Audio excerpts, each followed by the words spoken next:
Hi,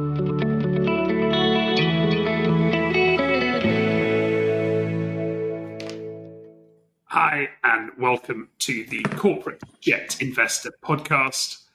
This week, we're really excited to have Luiz Sandler coming to us from Brazil, where he founded JetMatch, his own brokerage.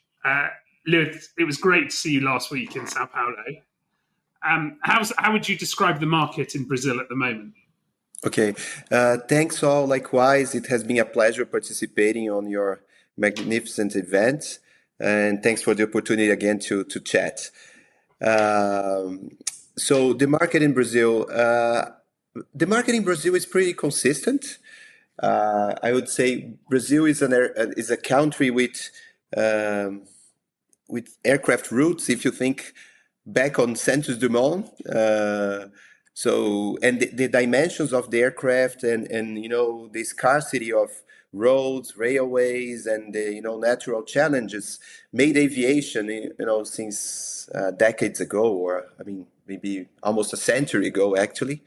If I'm not wrong, Varig, the previous flag airline, was founded in 27, so we're talking about more than 100 years of aviation history here.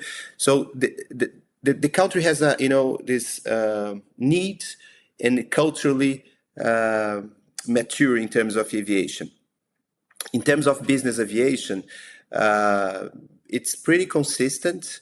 And since after the post pandemic's effect, post COVID, as other markets that used to be very tied to the economy and to geopolitics and other stuff, it looks like the business aviation market is a entity per se, not as much tied as exchange rate fluctuations or other issues. So, in a nutshell, a very strong, consistent, and healthy market.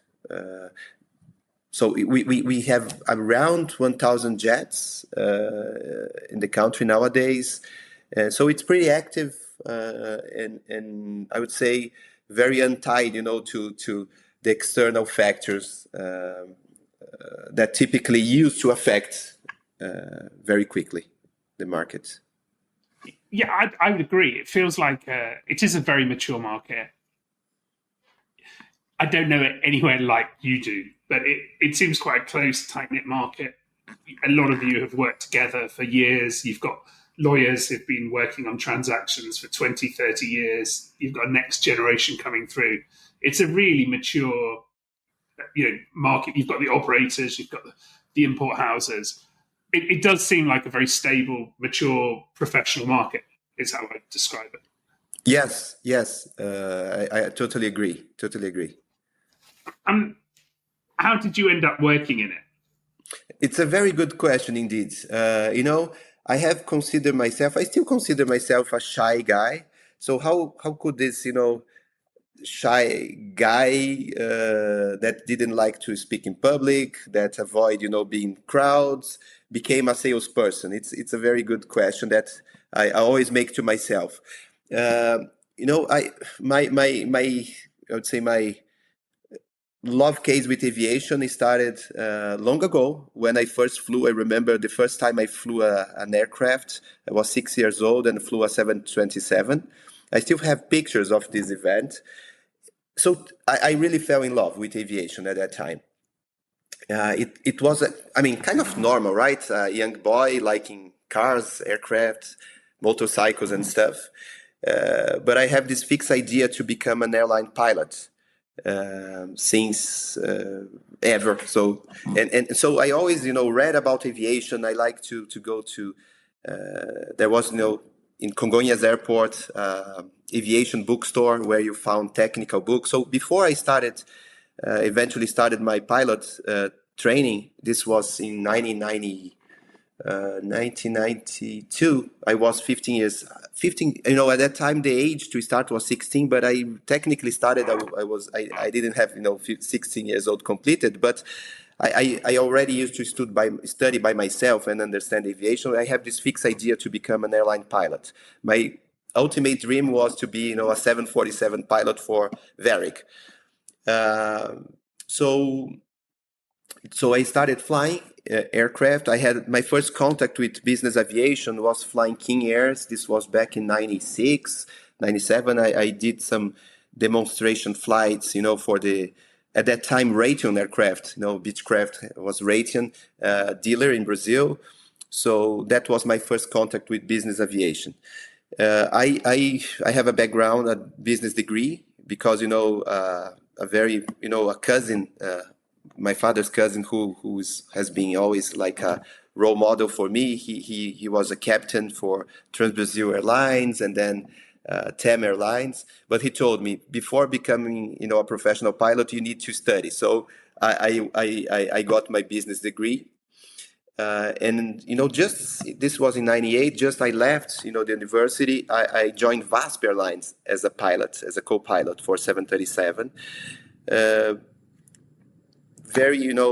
would say spend a year there, and that time was early 2000s. There was like a turmoil in the economy. Exchange rate was a disaster. So I realized that as a career, maybe I wanted something different. So I went to Embraer, not as a pilot. I didn't have the experience to be. At that time, they only hired captains, for test flights or demonstrations. I didn't have the experience. So I joined Embraer to work on military sales support. So because that was the position, I needed to work. The market for pilots was horrible at that time. The experience required was much higher than nowadays. It was a different world, like I would say in 25 years ago, in terms of the profile the airlines used to hire. And just talking to you, I remember that I think it was on my first week, already working at Embraer as sales support for government and military sales. I received that time, you're gonna laugh, a telegram from Varig, like basically telling me, you have been selected to participate on hiring process, so be here that day, that time. And I remember, I looked at thing. I was already working at the Embraer. This was in 2000, and I basically I put that thing inside my drawer, and I said I cannot be jumping from different branches. I started here. I'm gonna get focused. I had the feeling that I wanted something different than only flying. So I started having some contact with commercial area of sales in this period at Embraer. At that exact time, Embraer was incepting the business aviation division with the only product, Legacy. That it's interesting because we remember the very first prototype. Myself and my partner that takes Luiz Gustavo, who handles our management side, we witnessed the first without interior Legacy flying. We saw the very first aircraft with interior, the Legacy. At that time, it was just Legacy, not 600. And it was so funny because the thing was treated like a spaceship. You have to use gloves and those shoe protector, even how you call that thing you put on your head just to like a hairnet, exactly, like so you need to dress like a surgeon to get inside of the aircraft. So I witnessed this process. By the way, I eventually moved from the military sales support to the what they call that time executive or business aviation, corporate aviation actually, division. And it's funny because looking in hindsight, it was like a startup inside a big company. And was, I would say a lot of people looked at crazy people with business aviation. Embraer was like booming with commercial, with airliners. And a lot of people inside, even some part of the management, they said, this is not for us. Our core is airlines, and it's a totally different animal. So we were like a small startup, and it was funny because I used to do everything, like from aircraft comparisons, market one day. It's not a joke, because commercial aviation division has a very well structured, intelligence and market analysis department. Dozens of people. So one day they told me, those are things that we remember, we never forget. They said, oh, in 2 days the board has a meeting and we need to provide them with a 10-year market forecast. I said, how come? He said, I don't know, you need to get it. So I remember I did a crazy Excel sheet and got different sources. I spoke to the colleagues at how they did, forecast. So I came up with a number. And it's funny enough, I remember that at that time was Steel Group, and I think Honeywell used to do some forecasts. And the number that, after months I came up was exactly the average between Steel Group and Honeywell and other respected. Was just, pure luck. So I made it. So was so interesting. And at that time I didn't realize, because we just look ourselves as a very small and disorganized area. But I mean, with all the not to be presumptuous, but I know that we were building a very beautiful history there. We were building history, and we didn't know. So I stayed 7 years with Embraer.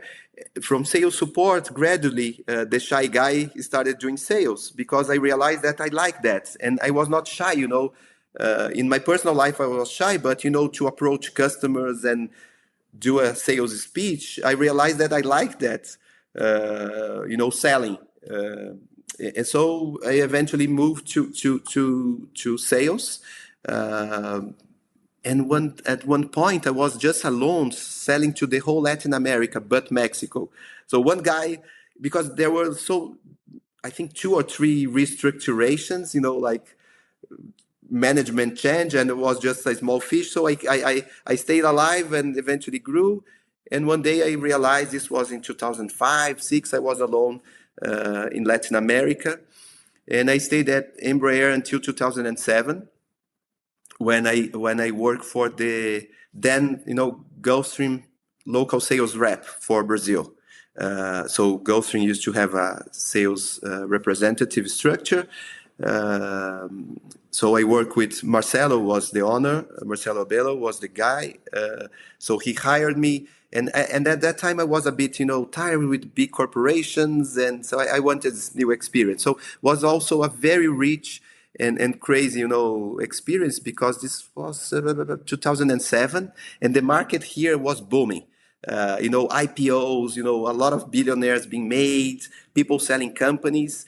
So I remember that first year we sold like 5 G550s. So we had a marvelous story until 2013. Another person that has been a life mentor, a friend and a life mentor, Roger Sperry. I'm not sure if you know him. He invited me to leave, the sales rep for Brazil and work for Gulfstream. Still based in Brazil, but as the sales VP for South America. Of course, was a natural step, and I stayed there until 2018, selling aircraft. So another extremely rich experience, and the level of, knowledge and quality of work you earn working for manufacturers it's second to none, because you get involved with so many things. So I was shaped on the, manufacture environment. Never think I would be a broker and being on the secondary market, but I always knew that I would be in aviation. And then in 2018, I left Gulfstream. Was a very, and I would say one of the most difficult decisions I took. And it was just because, I think I always have this dream of doing, becoming an entrepreneur. And I think I can blame this thing because being a salesperson in aviation, especially selling executive aircraft, business aircraft, I dealt more with the external world of buyers and entrepreneurs than with the internal world. So I worked for a company, a corporation, very well structured, but in the end of the day, I always saw myself as a sniper and spending more time of my life with, the entrepreneurs and people that build their business. So I really learned so much with them. I think that's the richness of experience you have when you deal with dozens, hundreds of, like I said, extremely well succeeded people, and you find out that in the essence they are simple people that think simple, that are objective, and they don't do things because they think of the money. I think no entrepreneur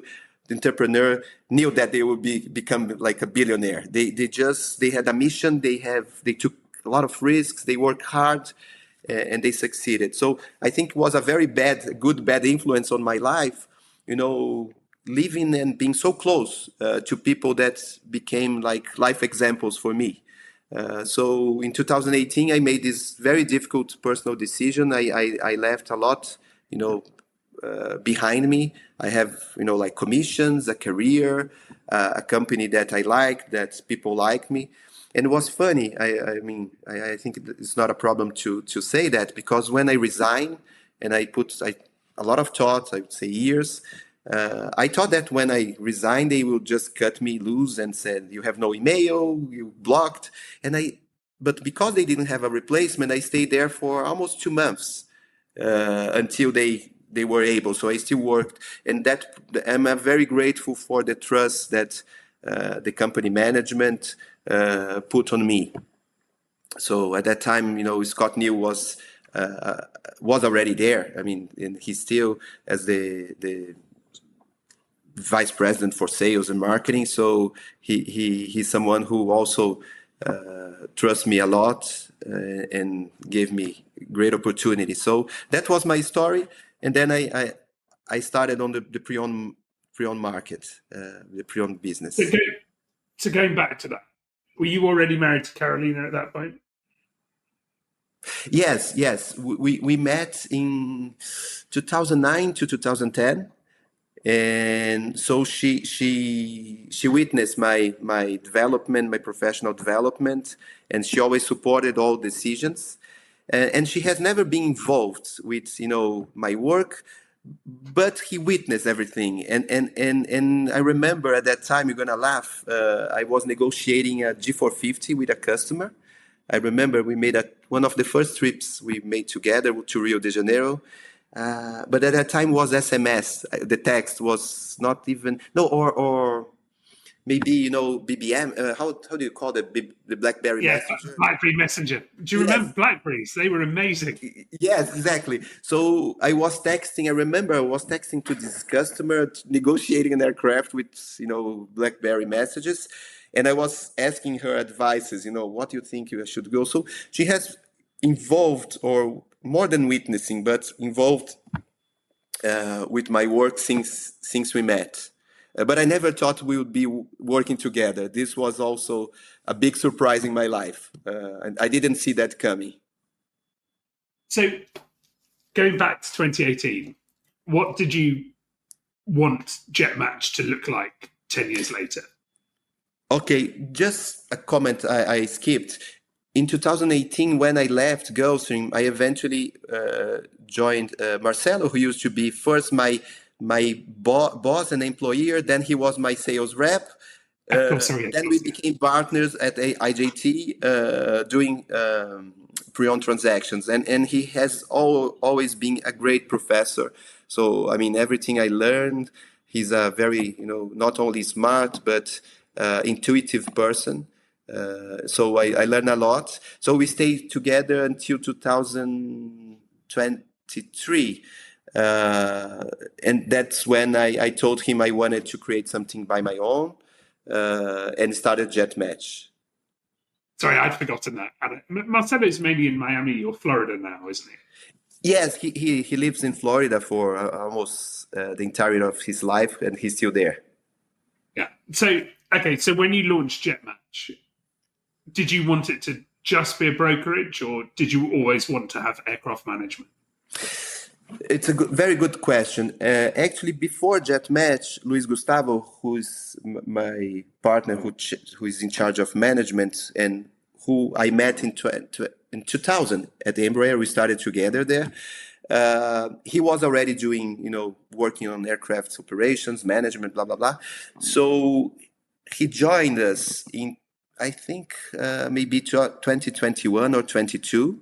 So was already a branch, of management. But when I split with Marcelo, he of course he we stayed together. We built this new company. So the vision that I had when I brought him aboard, he was in a moment of life that he was questioning the place he was working. He wanted to do something, and it was nothing planned. Actually, it was not a strategy or something. I just said, okay, my friend is having some kind of professional doubts. He's passing through something I passed before, and I told him, you know what? Why don't you do your own business on management? You do this so well. He's extremely customer focused. He's probably the best customer advocate I always met. So he said, but how come? I said, you know what? Join us, go to our office. We can support you until you start generating revenues. Don't worry about it. You're gonna do well. That's basically so intuitively I saw an opportunity, and what I saw this. I mean, my purpose was to basically not help, but help a friend, to structure his business. Um, but I also realized that could be interesting having someone doing management to create what I call our ecosystem. We manage aircraft. The customers need to upgrade, to sell, to buy. We can do it in house, or I did already acquisitions where the customers didn't want to self-manage the aircraft, so I had this other service to offer, and the theory really proved in the real life. So we can keep customers inside our environment. Did you find the switch from selling new aircraft to pre-owned hard? I would not say hard because I think honestly I didn't have much of a clue about selling, so I learned. It's totally what I can say. That it's totally different. It's totally different. The challenges are different. When you're selling new aircraft, your big challenge is like trying to fight for very few customers that will buy a new aircraft or that model of aircraft, and the competition it's fierce. It's extremely harsh. However, you have a huge army of people working for you, contracts. So the responsibility is you backed up by big corporations. So your challenge is to catch a customer and convince. In the pre-owned business, it's totally different. You still have the challenge to get your customers, and you don't have this heavy business card with a nice brand. So it's basically making people trust on you, on your capability, on your honesty. But the amount of challenges that selling used aircraft has is much bigger because you don't have this big structure, and the complexity of selling used aircraft. Each used aircraft is unique and has different challenges. A new aircraft, I would say, it's like a repetitive phenomenon. So it's like you can reproduce the same aircraft. You always have an aircraft to sell, and everything is the same. It's almost exaggerating a little bit. It's like a cookie cutter. Each aircraft, no. Each aircraft isn't like an individual, and I realized it very soon how challenging was the task of organize and doing of course assuming you're doing things right in terms of contracts, pre-purchase, negotiation. So I really realize how much you need to respect all the brokers, and there are so many good people and professional, and I with all respect to new aircraft sales, I realize that selling used aircraft requires much more skills, much more knowledge, because you have to know different markets, different behaviors, different brands, different maintenance facilities. So it's like comparing a city to the universe in terms of complexities and variables that you have to deal with. So I have the utmost respect for, especially US, Europe. There are so many good professional people, probably the brightest I ever met, and so it's totally different to put it in a simple way. Although I think anyone who's done an aircraft transaction into Brazil would argue that Brazil is one of the hardest places to import an aircraft. It's just very complex. And you've got great people, trading houses, great lawyers, but it's not an easy jurisdiction, is it? Yes, I would say, especially compared to, I cannot say if it's the toughest, but compared to, more typical markets, US or European countries, or it has its intricacies, of how you have to import it. I just reminded the first aircraft when I was still working for Gulfstream that we have to import through a trading company, an importing house. The amount of work to explain why, and they didn't understand, but who is this third party company that will buy? They will resell. And is there something wrong? Is it like tax evasion? Is it money laundering? I said, no, it's the legitimate official way to import. And it was so funny. I mean, the amount of due diligence they had to do to understand how that could be possible.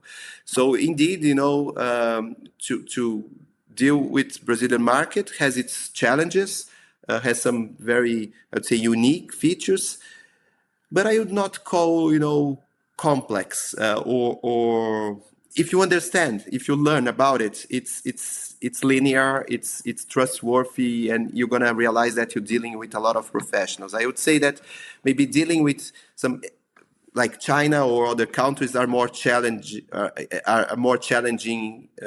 because there are a lot of things you don't really control.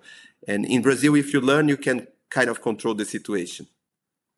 I think that's very fair. If you learn and you know the right people, it's not impossible. But for such a large market, it is one where you can make mistakes. I'm sorry, say again? It is a market where you can make expensive mistakes if you don't know what you're doing. Correct. That's correct. You can. I'm sorry, I asked, the connection broke a little bit, but indeed, you need to be careful. But I mean, this is a very, I would say, special subject. But if you consider now the tariffs in the US, Brazil, it's for it's easy for beginners. I would say that nowadays, all the issues and complexities and concerns involving transactions in the United States because of the tariffs, it's still a story to be told in the future. We don't know. So it's funny that you say you're shy. I would describe you as fairly quiet.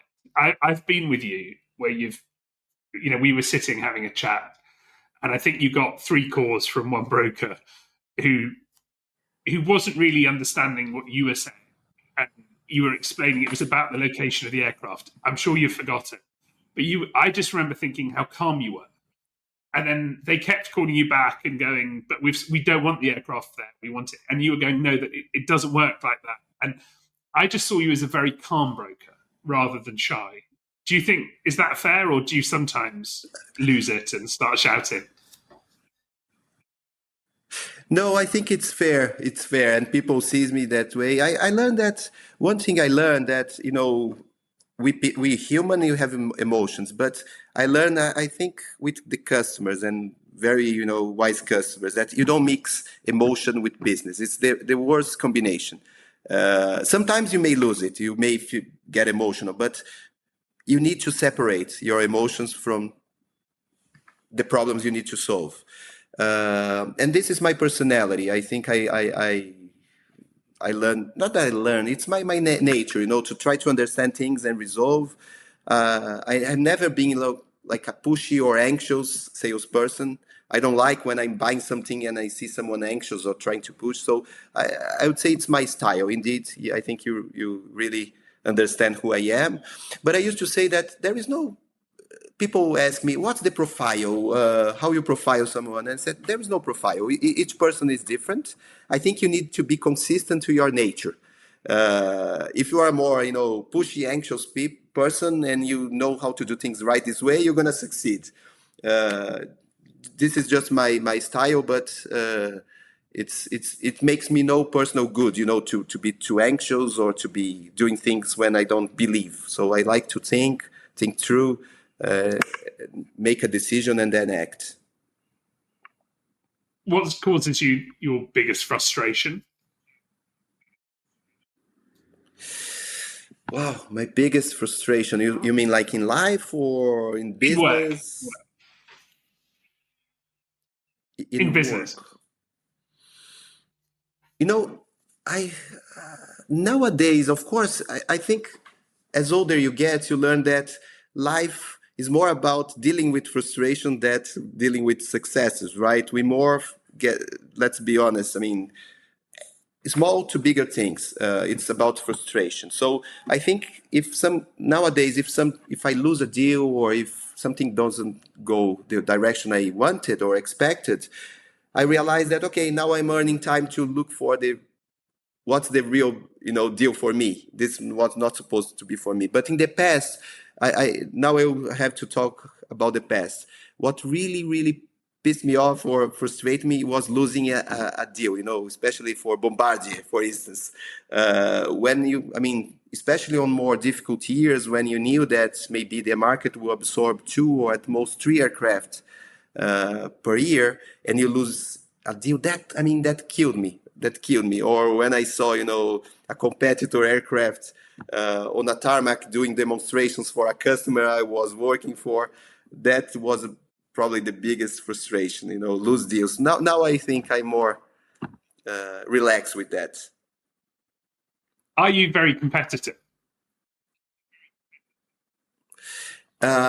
Yes, I am, but in a different way. I would say in the past, I was extremely competitive, and I didn't forgive myself if I lost a deal or if I think someone did a better job than I. So I have, although it doesn't look like, but I have a very competitive nature. And I think that's natural, if to be a salesperson, especially in an aggressive market, you need to be competitive. But I think with the age, I learned how to channel this competitiveness or in a productive way. So if I lose a deal for someone, I ask myself, was because something I don't control, or eventually because my competitor did a better job. So I try to see what my competitor did better than I, and that I can learn, because we make mistakes, or eventually we make decisions that the output was not what we expected. But I learned not to look back. I think we need to understand our mistakes, do different, but not regret or look back. But yes, I am very competitive. But I would say I learned, especially when I started my business, to look in the longer term. Because when you work for big companies that have, are quarter results oriented, you get accustomed to see the short term and get anxious with the short term. But for me, JetMatch is not only a professional project; it's a life project. It's something I want to grow and to become something sustainable. We're growing little by little, and that's what I wanted. Although our business is very tied to the trust people have on our last names. My ultimate goal is to really create a corporation where I can be forgotten. Like people one day ask, oh, but what's this company? Who founded? Oh, it was a Luiz guy like 30 years ago. I don't have this kind of, vanity or attachment that needs to be me. But, my goal now is to create a sustainable business for the future. And who knows what will be the future, right? In terms of what kind of things we'll be selling or what kind of things we'll be managing or doing. I don't know. Do you think you'll always stay focused on Brazil?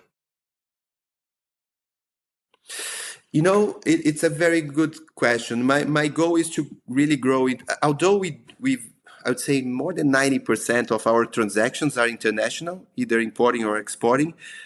Our basically our base of customers, the base is here.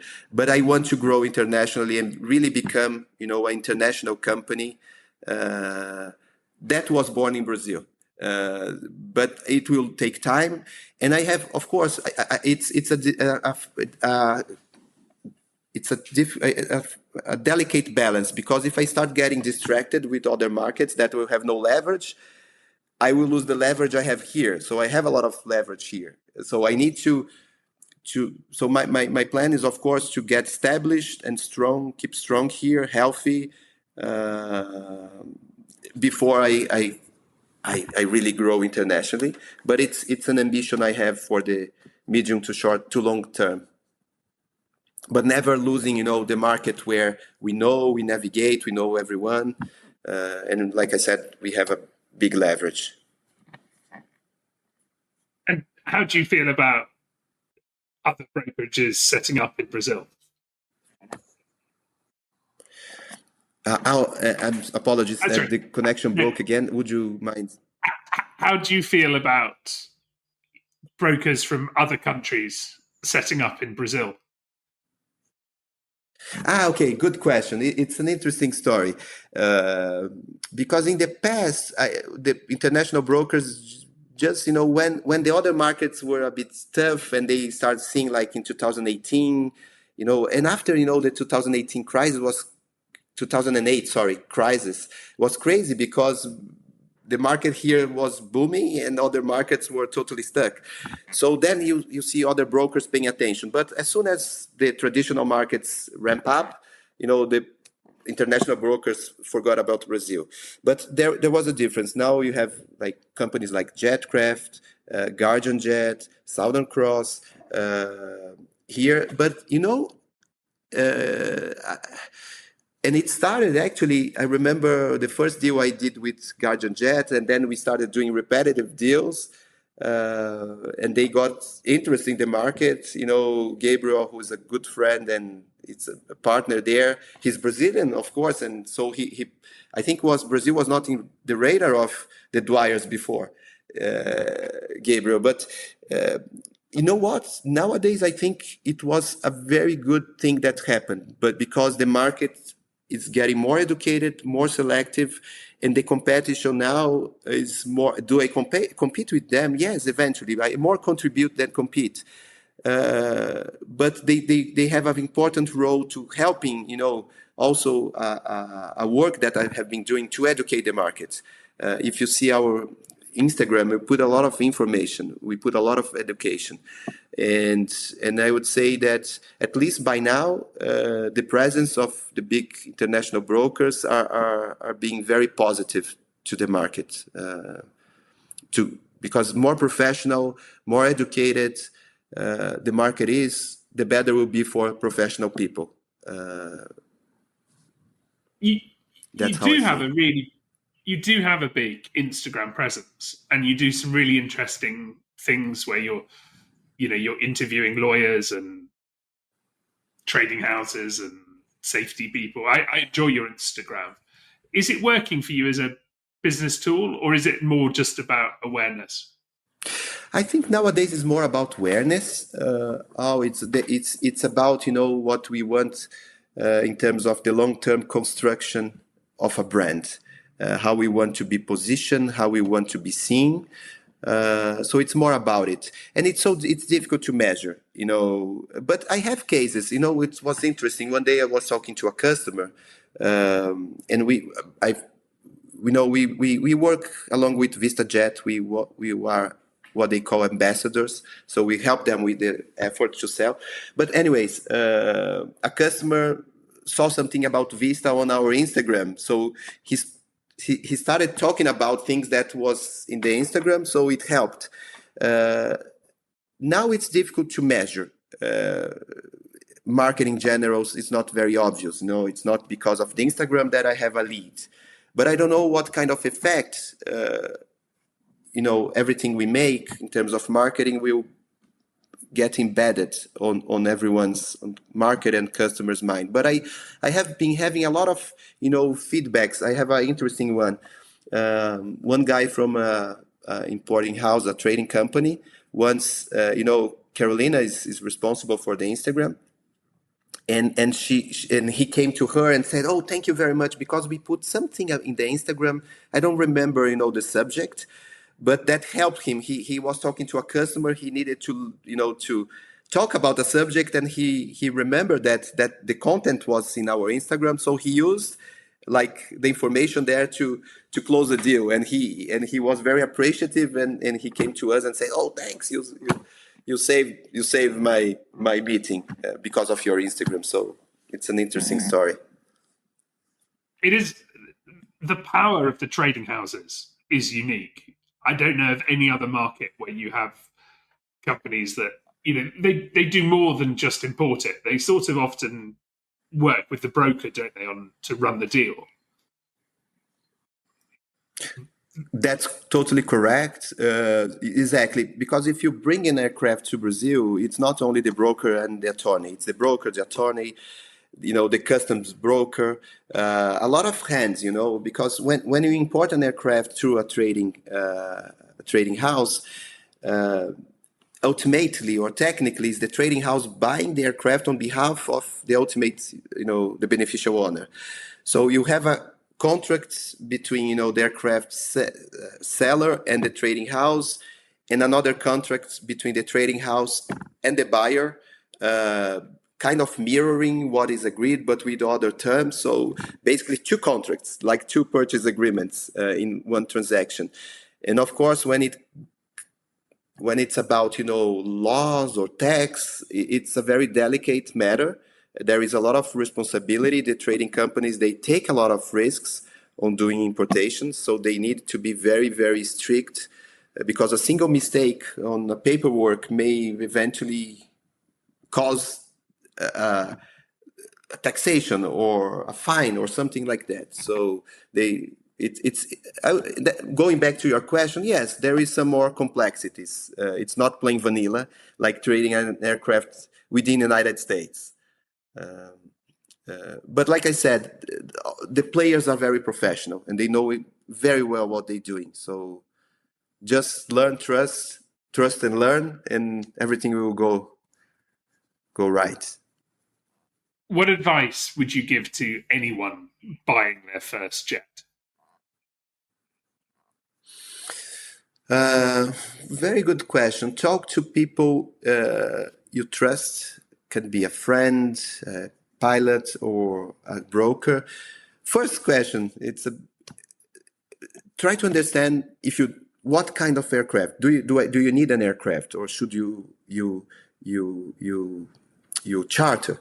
So you need to understand, for someone buying a first aircraft or first jet, you need to understand why you want the aircraft, what's the mission profile, what's the cost involved. So be educated. I think my advice is get well educated, because the worst thing, if you underestimate, for instance, the aircraft will be useless. If you overestimate, will be like a white elephant that you have no use. And so the people that made wrong decisions when they start aviation end up, having bad experiences, and then saying, no, I never will have an aircraft anymore. It's just troublesome and it's too costly and blah, blah, blah.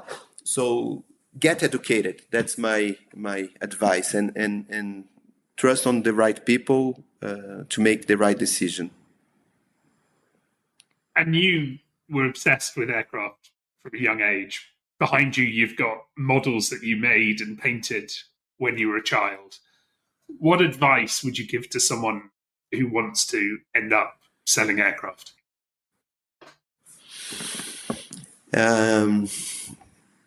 Okay. What a good question. But I would say you need to love aviation. I think as other activities, not only about, because people in aviation say, everyone in aviation loves aviation. But I'm sure that doctors love medicine and being doctors. So you need to like. You need to be someone with patience. Patience is very important because, like I said, frustrations are more present than successes or wins, especially, like I said, new aircraft. I mean, and even with used aircraft, there are processes that take months. There are customers. I have customers that I have been working for 10 years, 15 years. I'm not kidding. So I would say you need to love aviation. You need to be patient. You need to think in the long term. Be transparent. Don't be, ambitious in the term of, because a lot of people think, you make 5-6% on like a $50 million aircraft. It's not true. So the people, sometimes they only see, or they have this perception that it's a very easy and lucrative activity. And as any other, business activity, especially nowadays, which everything is very professional, all, segments of the economy, you call it retail stores or supermarkets or services. I mean, we are in a level of technology and professionalism across the board. So you need to like aviation, need to be patient, and don't have illusions that you're going to be seated on your home and just, intermediating business and making billions. It will not happen. And I think it's important to say, of course, you need to have a level of ambition to grow, to have your profit, to have a good life. This is totally legitimate. We live, and I believe on a free economy. I believe in profit. I believe in competition. But don't be overly ambitious, because if you put just the reward that you think you're gonna have in front, you're gonna screw up. You're gonna screw up your customer. You're gonna screw up your transaction. So it is a business like any others. You need to understand. You need to learn. You need to do right. Be transparent, honest, and think in the long term. How many times since you started in business aviation, since you started at Embraer or executive jets, have you looked back and gone, I should have taken the job flying for Varig? I would say it's a very good question, and it took me a long time. I'm not sure how many times you still have left, but I have an interesting story to tell about. I would say for several years, and I saw, aircraft or pilots or people flying or aircraft flying. I thought, gosh, what if I stay there flying, right? And sometimes I still wonder. I get myself thinking which aircraft I would be flying nowadays if I, have kept that career. So for several years, I would say I questioned myself, and I was, in the verge, in the limit to see myself frustrated. But I follow my intuition. I have a funny story. When I was with Embraer, sometimes I flew the aircraft when there were no passengers and stuff. But I insisted at time with my vice president that I should, take the training for the legacy, because I said, with training the aircraft and flying, I would be much more, I would be a much better salesperson. And he said, but I kept like a year insisting to him, give me the training. He eventually said, okay. I mean, basically, he got tired and said, okay, I will give you the training and you can go do your training on the aircraft. But I was so busy that time that I had to postpone the training. I mean, every time I was ready to go to flight safety and do my training, I had to postpone because there was a deal, and another deal, and I was alone and selling a lot. I eventually never made the training. So I left Embraer without having, doing the training at the legacy. So it's interesting. Maybe it was not meant to be for me. I mean, something else was telling me I should, for whatever reason, pursue a different career. And I'm very grateful. And did you try asking Scott Neal to let you fly on the G650? I don't think so. But I can still try. I would try. I will call him and ask. And what keeps you awake at night? Thinking about. Uh, when I see it's a good, I improved a lot on that. I would say personally, especially after I made this life change in back in 19, I would say I became more. I start med. I have not been meditating, but I learned about meditation and how to introspect more. I'm an introspective person, so that changed a lot. I would say with maturity, especially after the 40s and 45s, I really changed in terms of being more calm and understanding that when you go sleep, you need to leave, the problems and concerns behind and get rested so you'll be ready to face it in the next day. But sometimes it happens. I think what make me awake is when I see wrong things or people trying to do wrongdoings, or when I have a deal that something's not right, or if I see that something is being dishonest, or other big problems that we don't control. But compared to the past, I would say I get awake 1% compared compared to when I was younger, that I used to be awake very easily for whatever problem. So I start not overthinking on things, but facing, dealing, and trusting a bit more on time, because time resolves things. When you give time to time, things will follow its natural path. And that is really good advice from possibly the calmest aircraft sales broker I've met, Luiz Sandler, founder of JetMatch. Thank you so much.